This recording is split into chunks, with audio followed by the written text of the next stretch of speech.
बच्चों, आज हम पढ़ने जा रहे हैं समास और उसके भेद। बेटा, समास के लिए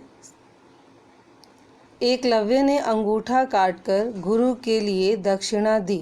हम इसको ऐसे भी बोल सकते हैं, एकलव्य ने अंगूठा काटकर गुरु दक्षिणा दी। यानी गुरु दक्षिणा, हमने इसको गुरु के लिए दक्षिणा, इसको हमने संक्षिप्त यानी छोटा कर दिया। क्या बोल दिया? गुरु दक्षिणा। तो यानी हमने कुछ इसमें शब्द लोप, मतलब उनको विलुप्त कर दिया, हटा दिया। गुरु दक्षिणा क्या विलुप्त किया? के लिए।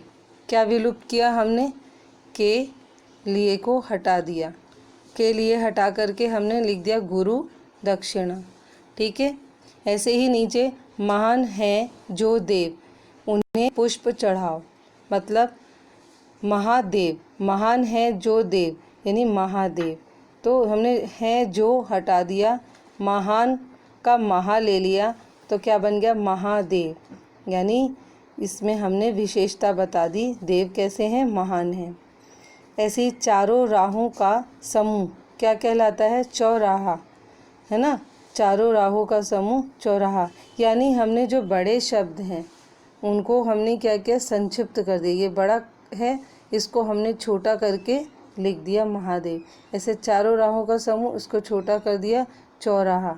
तो ये क्या होता है? जब हम शब्दों को छोटा कर देते हैं, संक्षिप्त कर देते हैं, उसे बोलते हैं समास या संक्षिप्तीकरण यानी समास। तो अब आ जाइए बच्चों, यहाँ पे ये लिखा है, अनेक शब्दों को संक्षिप्त करके नए शब्द बनाने की प्रक्रिया समास कहलाती है।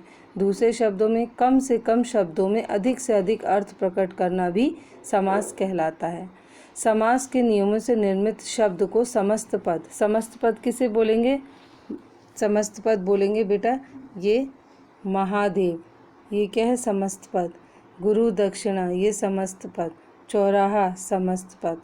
अब इन्हीं समस्त पदों को अगर हम खोलेंगे तो ये समास समस्त पद का विग्रह यानी कि समस्त पदों का विग्रह ये कहलाएगा। यानी उनको खोलकर लिखना, ये समस्त पद का विग्रह कहलाएगा। ठीक है। तो जैसे और विग्रह के पश्चात समासिक शब्दों का लोप हो जाता है। जैसे राजपुत्र, राजा का पुत्र। अच्छा, इसमें एक चीज़ और बताएं बच्चों, जो पहला पद होता है वो क्या कहलाता है? पूर्व पद। राजा का पुत्र, इसमें राज जो है ये पूर्व पद और पुत्र क्या है? उत्तर पद। समझ में आ गया?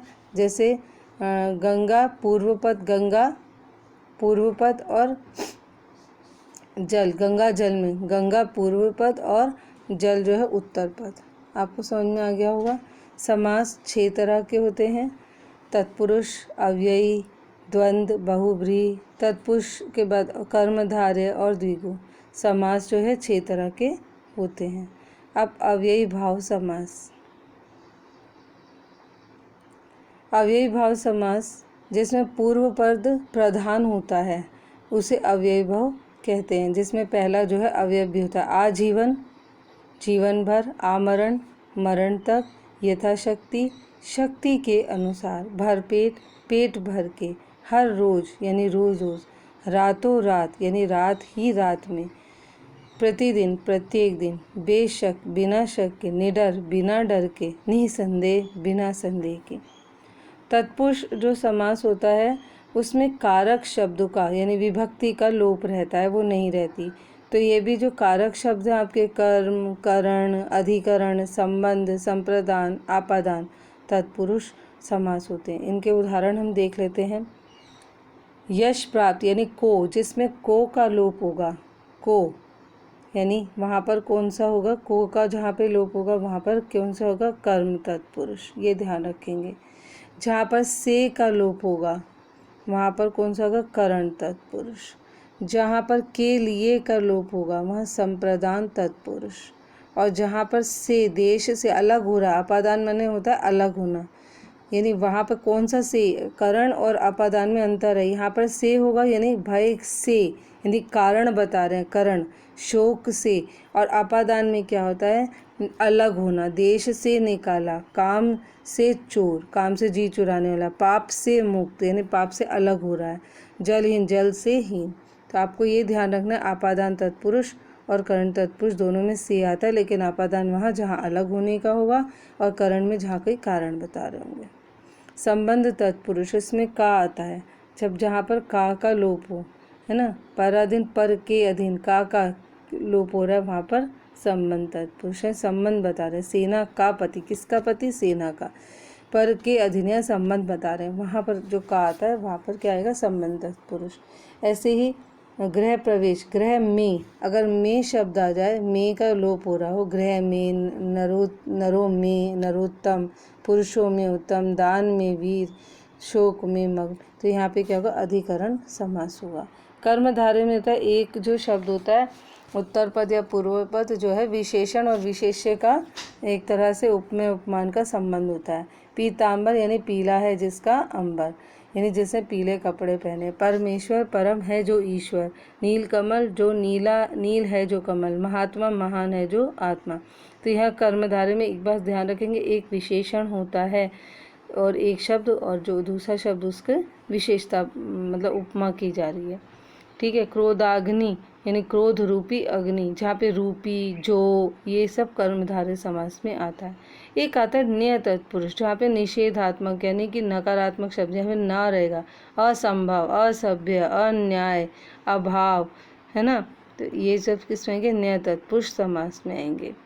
और फिर है द्विगु और द्वंद्व, सबसे आसान द्विगु और द्वंद्व समास है।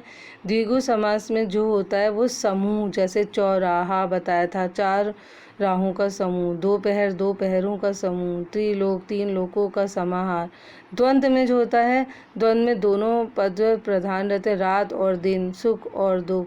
अच्छा, आपकी जो पुस्तक में है वो द्वंद्व समास बताया गया है, लेकिन आपको सभी समास के बारे में जानकारी होनी चाहिए, इसलिए मैंने पूरे समास पढ़ाए हैं। तो आपके कोर्स में द्वंद्व समास है, दिन, सुख और दुख, दाल और चावल, है ना। तो आप यदि बुक में जाएंगे पेज नंबर 41 पे 41 पर जो है आपका भाषा की बात का पहला प्रश्न यही है।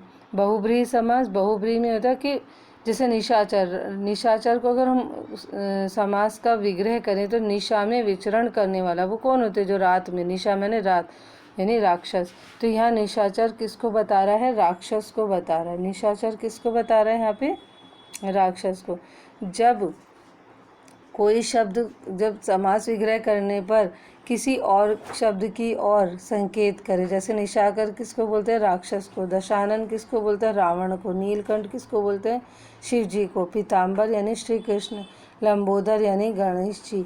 श्वेतांबर यानी कि सरस्वती जी। तो ये सब क्या है, इनके दूसरे नाम है, दूसरे नामों के संकेत करते हैं, तो वहाँ पर बहुब्रीहि समास होता है।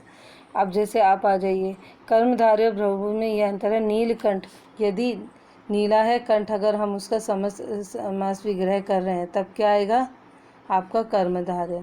अगर हम नीलकंठ अगर किसी और अर्थ में ले रहे हैं, यानी शिव जी के अर्थ में ले रहे हैं, तब कौन सा समास आएगा, बहुब्रीहि। ठीक है। जब बहुब्रीहि समास पद में किसी संज्ञा के विशेषण का कार्य करते हैं तब क्या होता है ना, विशेषण का कार्य करते हैं तब वहाँ बहुब्रीहि समास होता है। यानी कि नीलकंठ किसकी विशेषता बता रहा है, आपके शिव जी की, है ना। लंबोदर यानी कि उदर कहते हैं पेट को, यानी जिस लंबा है जिसका उदर, यानी गणेश जी। ठीक। द्विगु और बहुब्रीहि समास में चतुर्भुज, 4 भुजाओं का समूह, तो कौन सा होगा, 4 भुजाएं किसकी होती है, विष्णु जी की। अगर हम चतुर्भुज बोलेंगे तो बहुब्रीहि यानी विष्णु जी के अर्थ में लेंगे तो कौन सा होगा, बहुब्रीहि। अगर हम लेंगे 4 भुजाओं वाला तब हम किसको बोलेंगे, यानी कि द्विगु समास बोलेंगे।